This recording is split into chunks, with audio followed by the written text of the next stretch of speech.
নমস্কাৰ 21 জুন তাৰিখে উদযাপন কৰিবলগীয়া আন্তঃৰাষ্ট্ৰীয় যোগ দিৱসৰ লগত সংগতি ৰাখি আয়োজিত আজিৰ এই বিশেষ অনুষ্ঠানলৈ আপোনালোক সকলোকে মই বৰ্ণালীয়ে স্বাগতম জনাইছো আৰু বিশ্ব যোগ দিৱসৰ লগত সংগতি ৰাখি আমি আজি আলোচনা কৰিবলৈ বিচাৰিছো মানুহৰ সামাজিক শাৰীৰিক আধ্যাত্মিক মানসিক সকলো দিশতে উত্তৰণ সাধন কৰাত একমাত্ৰ অস্ত্ৰ হিচাপে কাম কৰা যোগাৰ ভূমিকা আৰু যোগা এক কলা যোগা এক সাধনা আৰু এই সাধনাৰ বিষয়ে আমি আজি কথা পাতিম আমাৰ মাজত উপস্থিত আছে বিশিষ্ট আয়ুৰ্বেদিক চিকিৎসক তথা গুৱাহাটী চৰকাৰী আয়ুৰ্বেদিক মহাবিদ্যালয়ৰ সহযোগী অধ্যাপক ডক্টৰ নিতেন বৰ্মন ছাৰ যি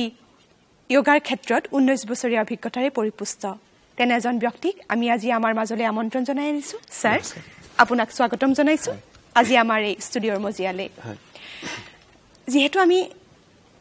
কৈছো ছাৰ যে আজি আমি যেহেতু বিশ্ব যোগ দিৱস উপলক্ষে আমি আলোচনা কৰিম যোগাৰ সামগ্ৰিক উপকাৰিতাৰ ওপৰত প্ৰথমতেই মই জানিব বিচাৰিছো যে যোগাই মানুহৰ জীৱনত যি সামগ্ৰিক উপকাৰিতা সামগ্ৰিক বুলি কৰে আমাৰ শাৰীৰিক আৰু মানসিক ভাৰসাম্যতা বজাই ৰখাত কেনে ধৰণৰ সহায় কৰিব পাৰে হয় আপুনি ক'লে যোগা এবিধ কলা বা যোগা এটা জীৱন পদ্ধতি গতিকে আমি যদি পতঞ্জলীয়ে যি যোগ দৰ্শনৰ সৃষ্টি কৰি থৈ গৈছে তাক যদি আমি অষ্টাংগ যোগক মানে যদি অধ্যয়ন কৰোঁ তেতিয়াহ'লে তাত অকল আসনৰ কথা কোৱা নাই 8টা যোগৰ অংগৰ বিষয়ে কৈছে য'ত নেকি আমি শাৰীৰিক মানসিক আৰু আধ্যাত্মিক বিকাশ ঘটাব পাৰোঁ আৰু যাৰ দ্বাৰা মানে ইহকাল আৰু পৰকাল দুটা কালতে আমি শান্তি লাভ কৰিব পাৰোঁ বা আমি মোক্ষ লাভ কৰিব পাৰোঁ গতিকে যোগা এটা ইমান ডাঙৰ বিষয় সামৰি লৈছে গতিকে আমি যদি মোক্ষ লাভ বা আধ্যাত্মিক এইবিলাক কথা বাদো দিওঁ তথাপি যদি আমি যদি অকল শাৰীৰিক আৰু মানসিকৰ কথাটোও চিন্তা কৰোঁ তেতিয়াহ'লে যোগাই শাৰীৰিক আৰু মানসিকভাৱে ভাৰসাম্যতা ৰক্ষা কৰাত একমাত্ৰ বিজ্ঞান যি আছে সি হৈছে অকল যোগা শাস্ত্ৰ গতিকে আমাৰ ডে টু ডে লাইফত আমাৰ এতিয়া ইমান হেক্টিক লাইফ আমি ইমান ষ্ট্ৰেছত থাকিব লাগে গতিকে আমি যদি কিছু পৰিমাণৰ যদি যোগা আসনস কৰোঁ কিছু পৰিমাণৰ যদি আমি প্ৰাণায়াম কৰোঁ বা কিছু সময়ৰ কাৰণে যদি আমি ধ্যান কৰোঁ তেতিয়াহ'লে আমাৰ শাৰীৰিকভাৱে আৰু মানসিকভাৱে সুস্থ আৰু সবল হৈ থাকিব পাৰোঁ কাৰণ আমি যিখিনি আসন কৰিম আসনবিলাকে কি কৰিব আমাৰ শৰীৰৰ যিবিলাক বিভিন্ন জইণ্টছ বা এইবিলাক অংগ প্ৰত্যংগৰ যিটো নৰ্মেল যিটো যাৰ ফিজিঅলজিকেল একশ্যন বুলি কওঁ আমি মেডিকেল ভাষাত তো সেই ফিজিঅলজিটো মেইনটেইন হোৱাত হেল্প কৰে সেকেন্ড কথাটো হৈছে যদি আমি প্ৰাণায়াম কৰোঁ প্ৰাণায়ামৰ যোগেদি আমি কি কৰিব পাৰোঁ আমাৰ যিটো শ্বাস প্ৰশ্বাসৰ প্ৰক্ৰিয়া বা আমাৰ যিটো ৰেছপিৰেটৰী সিস্টেম সেই ৰেছপিৰেটৰী সিস্টেমটোক আমি সবল কৰিব পাৰোঁ আৰু আমি যিমান পৰিমাণে আমি অক্সিজেন শৰীৰৰ ভিতৰত ল'ব পাৰোঁ সিমানে মানে আমাৰ শৰীৰৰ মানে বাকী কোষবিলাকে মানে সিমানে তাৰ মানে আয়ুসটো বাঢ়ি যায় গতিকে আমাৰ যিটো ষ্টেমিনা বঢ়োৱাৰ ক্ষেত্ৰতো আমাৰ মানে প্ৰাণায়ামে বিশেষভাৱে সহায় কৰে তাৰোপৰি যিবিলাক আমাৰ মানে কাৰ্ডিও ৰেছপিৰেটৰী পেচেণ্ট থাকিব মানে যাৰ মানে হাওঁফাওঁ বা ৰেছপিৰেটৰী সিস্টেমৰ বেমাৰ বা আমাৰ হৃদযন্ত্ৰৰ বেমাৰ তেওঁলোকৰ কাৰণেও মানে প্ৰাণায়াম এটা অতি মানে দৰকাৰী বস্তু তাৰোপৰি আমাৰ আমি যদি কিছু সময়ৰ কাৰণে আমি যদি ধ্যান কৰোঁ তো ধ্যানৰ যোগেদি আমি কি কৰিব পাৰোঁ আমাৰ যিটো মানসিক অৱসাদ বা যিটো মেণ্টেল ষ্ট্ৰেছ সেই ষ্ট্ৰেছটোক আমি বহুত পৰিমাণে ৰিলেক্স কৰিব পাৰোঁ ৰিলেক্স কৰি উঠি পেলাই আমি ফাৰ্ডাৰ নতুন আমি মানে চিন্তা কৰাৰ কাৰণে আমি নিজৰ চিন্তা শক্তিক মানে বল দিব পাৰোঁ গতিকে ই খুবেই দৰকাৰী তেতিয়াহ'লে ছাৰ আমি জানো যেনেকে যে ধৰি লওক মানসিক আৰু শাৰীৰিক দুটা ইটো সিটোৰ লগত ওতঃপ্ৰোতভাৱে সম্পৰ্ক আছে নহয় জানো মানসিক দিশটো যদি আমাৰ দুৰ্বল হয় কেতিয়াবা আমি শাৰীৰিক সমস্যাত ভুগো আৰু তেনেকে শাৰীৰিক সমস্যা যদি আমাৰ দেখা দিয়ে সেই সমস্যাটো কেতিয়াবা আমাক মানসিক অৱসাদলৈ আমাক টানি লৈ যায় নহয় জানো আমি মানসিক অৱসাদ অনুভৱ কৰোঁ এতিয়া আমি দেখিছো যে সাম্প্ৰতিক সময়ত যে ব্যক্তিসকলৰ আমি যি আমাৰ দৈনন্দিন জীৱন যাত্ৰাৰ আমাৰ যি জীৱন যাপনৰ পদ্ধতি সেই পদ্ধতিয়ে আমাক কৰবাত নহয় কৰবাত কোনোবাখিনিত আমাক মানসিক অৱসাদ যোগান ধৰাত বা শাৰীৰিক অৱসাদ যোগান ধৰাত আমাক কৰবাত নহয় কৰবাত আমাক সহায় কৰি আহিছে বা আমাক মানে গতিকে আমি দেখিছো ছাৰ যে দৈনন্দিন জীৱনৰ আমাৰ যি এই কৰ্মব্যস্ত জীৱন আমাৰ এই জীৱনৰ মাজত ব্যক্তিসকল বেছিকে আমি আজিকালি শাৰীৰিক অসুস্থতা মানসিক অসুস্থতাত ভুগিবলৈ আৰম্ভ কৰিছোঁ কৰবাত হতাশা কৰবাত উদ্বিগ্নতা নহয় জানো কৰবাত শাৰীৰিক সমস্যা এই কেনে ধৰণৰ সমস্যাৰ পৰা শাৰীৰিক মানসিক হ'ব পাৰে যে আমি কেনে ধৰণৰ সমস্যাৰ পৰা যোগাৰ জৰিয়তে আমি উপশম পাব পাৰোঁ হয় আমি সাধাৰণ ব্যক্তিসকলে হয় তো এতিয়া এটা কথা চাওক যে আজিৰ বিশ্বায়নৰ যুগত কম্পিটিশ্যনৰ যুগ গতিকে আমাৰ শিশু এটা জন্ম হোৱাৰ পৰা স্কুলিং ষ্টাৰ্ট হোৱাৰ পৰা তেওঁৰ মানে জীৱনৰ শেষ সময়লৈকে আমি মানে প্ৰতিযোগিতাত দৌৰি থাকিব লাগে গতিকে এই প্ৰতিযোগিতাৰ যুগত আমি ইমান এটা ষ্ট্ৰেছত মানে ভুগো মানে শাৰীৰিক আৰু মানসিক দুটা ষ্ট্ৰেছতে আমি ভুগো গতিকে তাৰ ফলত কি হয় যে মানুহে মানে অতি সোনকালে মানে বেমাৰত ভুগিব আৰম্ভ কৰে গতিকে তাৰ পৰা মুক্তি পোৱাৰ যদি এটা উপায় আছে সেইটো হৈছে মানে আমাৰ যোগা সাধনা গতিকে এতিয়া চাওক আপুনি আমাৰ যেনেকৈ গলৰ পৰা ডিঙিৰ পৰা আৰম্ভ কৰি কঁকাললৈকে এই যিটো আমাৰ মানে মেৰুদণ্ডত যিবিলাক হাড় থাকিব এই হাড়বিলাকৰ বিভিন্ন সময়ৰ তাৰ মাজত যিবিলাক জইণ্টছ থাকিব জইণ্টছবিলাকৰ পেইন এটা মানে এটা কমন প্ৰব্লেম হৈছে এতিয়া চাওক আপুনি বেছিভাগ মানে ষ্টুডেণ্টে হওক বা কোনোবা অফিচত কাম কৰা মানুহে হওক বা কোনোবা হাজিৰা কৰা মানুহে হওক বা আন কাম কৰা মানুহে হওক প্ৰায়বিলাকে চাব ক'ব কি বিষ গল ধনৰ পৰা আৰম্ভ কৰি একদম কঁকাললৈকে বিষ আনকি আজিকালি মানুহবিলাকে বেমাৰৰ নামে জনা হৈ গৈছে লাগিলে অলপ ভুলকৈ কওক লাগিলে স্পণ্ডাইলাইচিছৰ জেগাত স্পণ্ডিলাইটিছ বুলিয়ে কওক কিন্তু কথাটোতো একেটাই মানে বিষেই হয় অবিচ্ছেদ্য অংগ হৈ পৰিছে এইটো only because of the stressful life গতিকে মই কেইটামান আপোনাক মই ক'ব খোজো যে মই একদম মূৰৰ পৰা আৰম্ভ কৰি আপোনাৰ মানে ভৰিলৈকে মানুহে কমন ভুগি থকা হৈছে মানে বিষ প্ৰথমতে হৈছে ডিঙিৰ বিষ যেটো আমি ধৰক সাৰ্ভাইকেল স্পন্ডাইলাইসিস বুলি কওঁ তো সাৰ্ভাইকেল স্পন্ডাইলাইসিসৰ কাৰণে বা তাৰ পিছত আমি যদি লাম্বাৰ স্পন্ডাইলাইসিস কওঁ বা এটা ফ্ৰজেন সোলজাৰ বুলি কমপ্লেইন এটা আছে এটো খুব আজিকালি শুনিব পোৱা যায় বা মানে আমাৰ আঁঠুৰ বিষ এটা কমন প্ৰবলেম হৈ গৈছে মহিলাসকলৰ আৰু বেছি গতিকে এই কমন প্ৰবলেম কেইটাক আমি কেনেকে অলপ কেইটামান আসনৰ যোগেদি মানে আমি উপশম ঘটাব পাৰো কাৰণ চাওক এতিয়া মানুহে বিষৰ পিল খাব বা এইবিলাক বেছি খাবও অলপ ভয় পায় তাৰ মানে সাইড ইফেক্ট নেতিবাচক প্ৰভাৱ আছে বুলি বা সাইড ইফেক্টস আছে বুলি গতিকে আমাৰ ডেমনষ্ট্ৰেটৰ বিলাকে দেখাই দিব মই প্ৰথমতে আপোনাক কৈছো ডিঙিৰ বিষৰ কথা খুব ভাল কথা আছে আমি আসনসমূহ যদি দৈনন্দিন জীৱনত আমি মানে কম সময়ত আমি অতি কম সময় 5 মিনিট বা 10 মিনিট আমি কৰি আমি সুস্থ হৈ থাকিব পাৰো সেইখিনি উপায় যদি আমি ৰাইজক জ্ঞাতাতে আমি দেখাব পাৰো তেতিয়া হলে স্যাৰ খুবেই আমাৰ উপকাৰ হ'ব বুলি আশা কৰিছো হয় জসক যদি আমাৰ সাৰ্ভাইকেল স্পন্ডাইলাইসিসৰ কথা কম বা ডিঙিৰ বিষৰ কথা কম বিশেষকৈ আমাৰ বিলাক ছাত্ৰ ছাত্ৰীসকলে আজিকালি ইমান পঢ়িব লাগে তেওঁলোকে এটা ভুগে তাৰ পিছত অফিচত কাম কৰা মানুহবিলাকে ভুগে গতিকে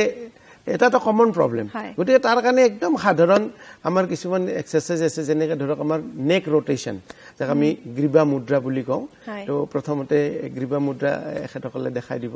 কেনেকৈ গ্ৰীবা মুদ্ৰা কৰিব লাগে তো এই গ্ৰীবা মুদ্ৰাৰ জৰিয়তে আমি মানে নেক ৰোটেশন কৰি আমি যিখিনি আমাৰ মানে তাত ভাৰ্টিব্ৰা আছে মানে এই ৰাজহাড়ৰ যিখিনি হাড্ডি আছে সেইখিনিৰ মানে জইন্টছখিনি আমি মানে হেৰি কৰিব পাৰোঁ ইয়াতে এটা কথা কি যদি খুব একুইট পেইন হৈ থাকে বেছি পেইন হৈ থাকিলে কিন্তু কৰিব নালাগে কিন্তু যদি খুব সাধাৰণ কম ধৰণৰ পেইন আছে তো লাহে লাহে কিছুদিন কৰাৰ পিছত আমাৰ নেক ৰোটেশন কৰি আমি এটো ঠিক কৰিব পাৰোঁ তাৰপিছত এটা আছে আমাৰ তাদাসনটো কৰিও আমি মানে নেক ৰিলেক্সেশন কৰিব পাৰোঁ তাদাসনৰ যোগেদি তাদাসনৰ পিছত আৰু দুটামান আসন আছে এটো মই কৈ দিম বাৰু এখেতসকলে দেখাই দিব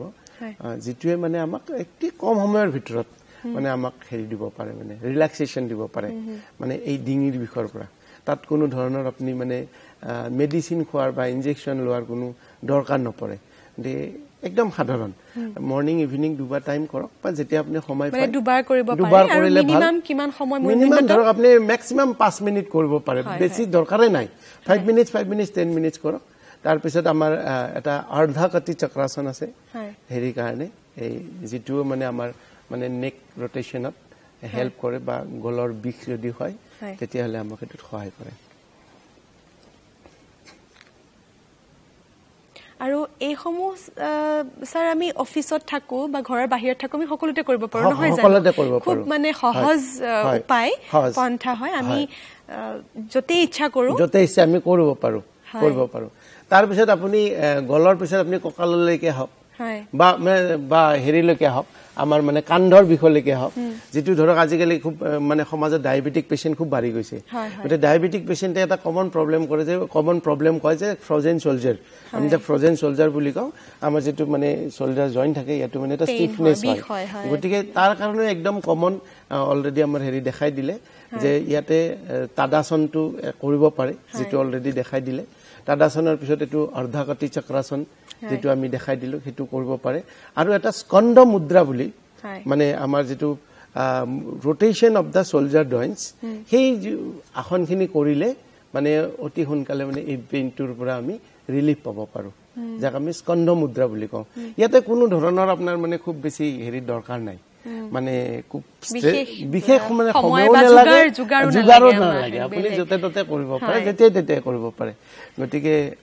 এই তিনটা আসন যদি কৰে খুব মৰ্নিং ইভিনিং দুবাৰকে তেতিয়াও মানে আমি এই জয়েন্ট পেইন্টৰ পৰা আমি হাত খাৰিব পাৰো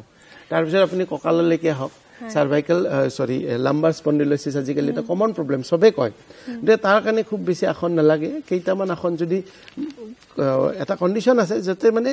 আমার আমি এমআরআই বা সিটি স্ক্যান বা এক্সরে জৰিয়তে যদি আমি এটা উলিয়াই লওঁ যে যাতে যদি ৰাজহাড়ৰ যদি খুব বিশেষ এটা মানে তাৰ ভিতৰত যিখিনি হেৰি থাকে যেটো আমি ডিস্ক বুলি কওঁ ডিস্কৰ যদি প্ৰলাপস নাথাকে বা মানে উলাই যোৱা এই ধৰণৰ নাথাকে তেতিয়াহলে মানে মাইল্ড টু মডাৰেট পেইন যদি থাকে তেতিয়াহলে আমি এই কেইটামান আসনৰ যোগেদি আমি এখিনি মানে উপশম ঘটাব পাৰো তাৰ কাৰণে এক নম্বৰ আমি এটা ভুজংগ আসন বুলি আছে তো ভুজংগ আসন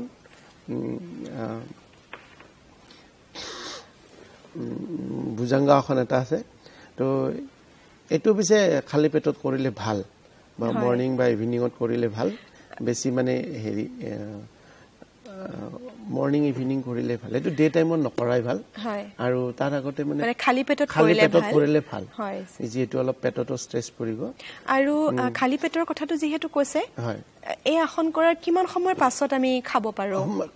খোৱাটো আমি অলপ কিছু সময় পিছতে খাব পাৰো কিন্তু কৰাৰ আগত কিন্তু আমাৰ পেট খালি থাকে কিমান সময় মানৰ আগৰ পৰা আমি মিনিমাম ধৰক 2 ঘণ্টাৰ পৰা 3 ঘণ্টা হয় তেতিয়ালে আমি পানী খাব পাৰো সাকে ৰাতিপুৱা যেটো পানী যথেষ্ট নহয় কমকে পানী খাব লাগিব ইয়াৰ পিছত আমি ভুজংগ আসনৰ পিছত এটা চলভাসন বুলি আছে তো চলভাসন ইয়াৰ মানে অপোজিট হয় মানে কাৰণ সদায় আমাৰ কি হয় যদি আপুনি এটা সাইডত কৰে তেতিয়ালে তাৰ অপোজিট সাইডতো কৰিব লাগিব নহলে তাৰ এটা নেতিবাচক প্ৰভাৱ পৰিব পাৰে গতিকে প্ৰথমতে আপুনি ভুজংগ আসন কৰিলে তাৰপিছত আপুনি চলভাসন কৰক চলভাসন কৰি উঠি তাৰপিছত আমাৰ আৰু দুটা আসন থাকে এটাক নাভি আসন বুলি কোৱা হয় আৰু এটাক মানে নৌকা আসন বুলি কোৱা হয় নাভি আসন আৰু নৌকা আসন তাৰ পিছত এইটো যেটো আমাৰ হেৰি হ'ব এটুক আমি নৌকা আসন বুলি কম নৌকা আসন এইটো নৌকা আসন নৌকা আসনৰ পিছত নেক্সট এটা ইম্পৰ্টেন্ট আসন আছে হেতু হল সেতু বন্দাসন সেতু বন্দাসন সেতু বন্দাসন এটা আছে সেতু বন্দাসনেও আমাৰ মানে এটো পেলভিক ফ্লোৰ যেটো কও আমি তাকে তুমি যথেষ্ট পৰিমাণে শক্তিশালী কৰে আৰু ইয়াৰে অপোজিট এটা আছে হেতু হল মানে আমাৰ হেৰি ধনুৰাসন ধনুৰাসন ধনুৰাসন কিন্তু এটা কথা যদি খুব বেছি পেইন থাকে তেতিয়ালে ধনুৰাসন কৰিব নালাগে হয় এটো মানে আৰু মানে খুব জোৰ দিব নালাগে যে মই কৰিব পাৰা নাই জোৰ দিয়া বস্তু নহয় সদায় আসন কৈছে যে স্থিৰম সুখম আসনম হয় স্থিৰম সুখম আসনম এটা বডিত মানে সাংঘাতিক ধৰণৰ কোনো ধৰণৰ স্ট্ৰেছ যাতে সৃষ্টি নহয় তাৰ কাৰণে মানে আমি মানে পাতল যেতে অনুভৱ কৰো তেনেকেহে আমি কৰিব লাগে এটা বডি ষ্টেমিনা বঢ়াই কিন্তু মানে আপোনাৰ মানে ষ্টেমিনা বঢ়োৱাৰ কাৰণে মানে আপুনি বডিক এক্সট্ৰা স্ট্ৰেছ দিব নালাগে তাৰ পিছত আমাৰ এই কেইটা আসনৰ যোগেদি আমি আৰু এটা কমন প্ৰবলেম আজিকালি দেখা যায় হেতু কোৱা হয় সাইটিকা পেইন শুনা যায় হয় এটো কঁকালৰ পৰা বিষটো একদম মানে আপোনাৰ টপিনাৰ পিছফালে দি ভৰিৰ গুড়হালৈকে যায় তাৰ কাৰণে কেতিয়াবাটো মানে অপাৰেচনৰো দৰকাৰ হয় গতিকে এটো আৰ্লি ষ্টেজত আপুনি আৰামছে কৰিব পাৰে তাৰ পিছত আমি আৰু এটা কমন প্ৰবলেম আজিকালি আপুনি যেটো মেনশন কৰিছে হেতু হৈছে আঁঠুৰ বিষ হয় তো আঁঠুৰ বিষৰ কাৰণেও কেইটামান মানে খুব কমন মানে এক্সাৰচাইজ আছে বা আসন আছে যেটো যোগেদি আমি সাধাৰণতে মানে খুব বেছি মেডিচিন নলোৱাকে বা হেৰি যদি আপোনাৰ কেলছিয়াম ডেফিচিয়েন্সি আছে সেইটো বেলেগ কথা তথাপি মানে